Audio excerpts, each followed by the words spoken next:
Halo, Alex di sini. Balik lagi sama gua. Gua bakal kasih tahu gimana cara kerja dari grinder yang udah di unboxing di video yang sebelumnya.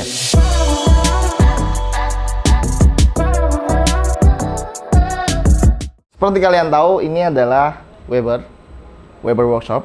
Kalau yang apa yang udah dapat pasti nanti kita bakal ulik satu-satu ya, dan gue bakal kasih tahu gimana cara kerja dari grinder ini. Mulai dari belakang mungkin. Jadi untuk cara nyalainnya, kalian bisa push di sini ada tombol power. Nah, ketika ini udah nyala, berarti grinder ini siap buat digunain. Nah, gue tunjukin gimana cara setting si grinder ini. Pertama, kalau kalian mau nyalain, settingan standar biasanya di 800 sampai 700. Tapi kalau kalian mau adjust, ini bisa diputar melawan jarum jam. Jadi kalau yang lebih kecil akan ke arah situ, minimal di 500. Kalau yang lebih besar akan sebaliknya. Nah, acuannya dari mana? Kalian bisa dengerin dari suara si pisau yang muter. Tapi apakah ini bisa di-adjust pas nyala? Coba ya. Dan ya, ternyata bisa. Jadi kalau kalian pertama grinder sekian second untuk RPM yang lebih rendah, habis itu kalian mau adjust ke yang lebih cepat, itu bisa, ataupun sebaliknya. Dan untuk maksimal RPM di grinder ini ada di 1600 RPM. Jadi mungkin standar kalau kita tahu itu di 1400 itu seperti kayak E65 Malphonic yang grinder espresso. Atau mungkin di sekitaran 900 sampai 1000 itu di grinder Mytos.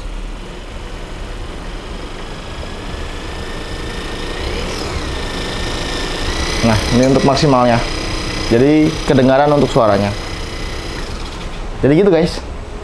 Nah, gitu tadi cara gunain as a basic. Jadi kalian on off-in gimana cara untuk nyalain grindernya ketika kalian belum giling. Nah, nextnya part yang detail-detailnya itu ketika kita beli grinder, kita dapat blend checker atau dosing cup. Jadi dia sistemnya sih, kalau kalian pernah lihat lomba-lomba di WBC, pasti kalian udah tahu kayak gini. Ini tuh untuk keep bench yang di sini. Ketika ini ditutup, kita bisa gampang buat shake. Jadi ground coffee-nya dia lebih nyampur, nggak ada yang nempel di dinding. Terus kedua, simple. Kita dibuka, top, nanti ground coffee-nya turun dari sini. Nah, yang unik di sini ada magnet. Jadi ketika kita pasang di bagian kiri grinder. Wuhui. Dia nempel. Nah, di sini juga bisa. Jadi kalian nggak perlu takut ini bakal goyang atau jatuh dan segala macam. Ketika kalian pasang di sini, pup, well, dia nempel. Jadi ini tuh lumayan kenceng ya. Jadi magnetnya dia nggak bakal jatuh atau geser-geser. Jadi ketika kita steppingnya, pasang sini, nyalain, masukin bench dari si hooper. Nah, udah di-spill kan kemarin, ini juga bisa dicopot. Jadi kalau mau dibersihin apa dan segala macam, ini bakal lebih mudah banget. Sip. Oke, kalau kalian mau adjust gauge ini gampang banget. Ini juga partnya magnet. Jadi tinggal kalian tarik. Atau kalian mau lebih halus lagi nih, misalkan mau bikin kayak turquoise coffee, kalian bisa adjust sampai dia angkanya 0. Nah, indikasinya nanti kalian dengerin dari suaranya. Jadi ketika pisau grinder udah mulai gesekan, itu berarti gauge kalian udah menuju yang lebih halus. First step, nyalain. Hari ini gue mau pakai RPM yang lebih rendah di 800. Kenapa? Nanti perbedaan di setiap RPM akan kita share, tapi di lain video ya. Tunggu sampai set. Biasanya dia akan naik turun untuk angkanya, tapi nggak apa-apa, sesuai settingan. Tinggal dari tube atau dari dosing cup kita masukin. Voila.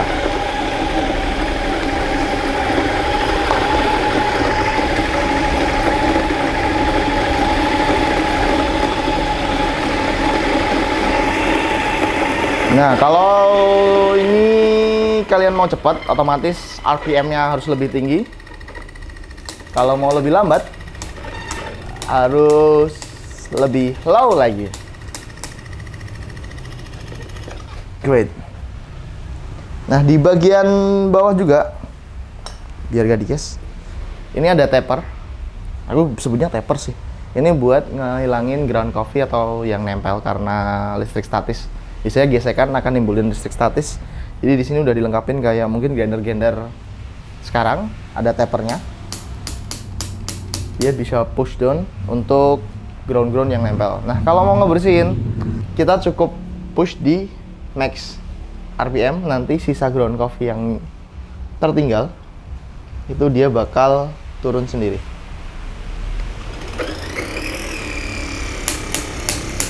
That's it. Itu mungkin trik salah satu yang kita lakuin di sini.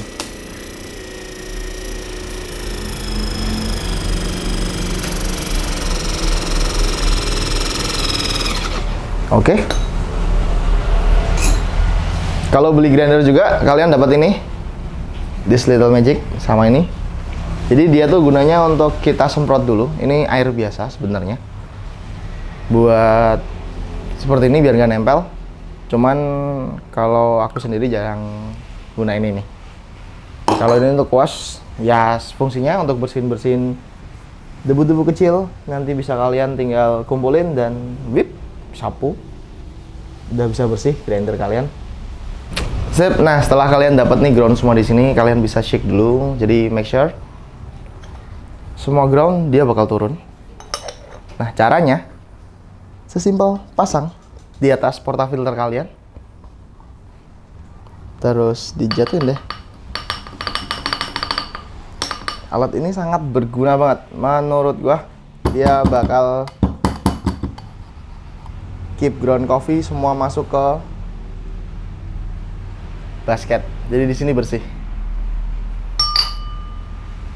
Terus seperti biasanya, tinggal kalian ratakan, tapping dan ready to use. Bisa kalian dial in untuk bikin espresso. Nah, setelah kayak gitu tadi, setelah pemakaian dan segala macam, nah sekarang saatnya gue bakal kasih sedikit untuk cara ngebersihin si grinder ini. Jadi kalau kalian mau ngebersihin si grinder, karena ini grinder semua hampir partnya itu all pakai magnet, jadi tinggal dicopot 3 pasang. Tapi sebelum ngebersihin dan buka di sini, karena di sini ada semacam plat buat dia untuk nyapu ground coffee-nya. Jadi kita pastiin dulu mati. Kok nggak mati? Mati. Tinggal kita copot.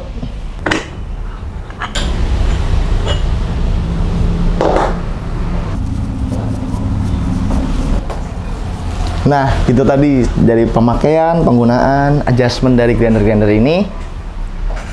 Setelah dibersihin, seperti tadi, gampang aja. Tinggal kalian pasang. Pertama dari atas dulu. Langsung nge-fit. Dan selanjutnya yang dari bawah. Nah, kurang lebih gitu tadi untuk semua penggunaan adjustment sampai pembersihan dari grinder ini. Menurutku sih sangat simpel ya. Nanti untuk kayak next selanjutnya kita bakal ngulik-ngulik lagi dari RPM, kemungkinan RPM, terus konsistensi dari grind size bakal kita share buat kalian semua. Nah, sekian video dari kami. Jangan lupa untuk like, share, dan subscribe dari channel kita, Kuslan Official. Kita bakal share lebih banyak lagi tentang grinder ini dan mungkin alat-alat yang kita punya di roastery. Thank you, see you.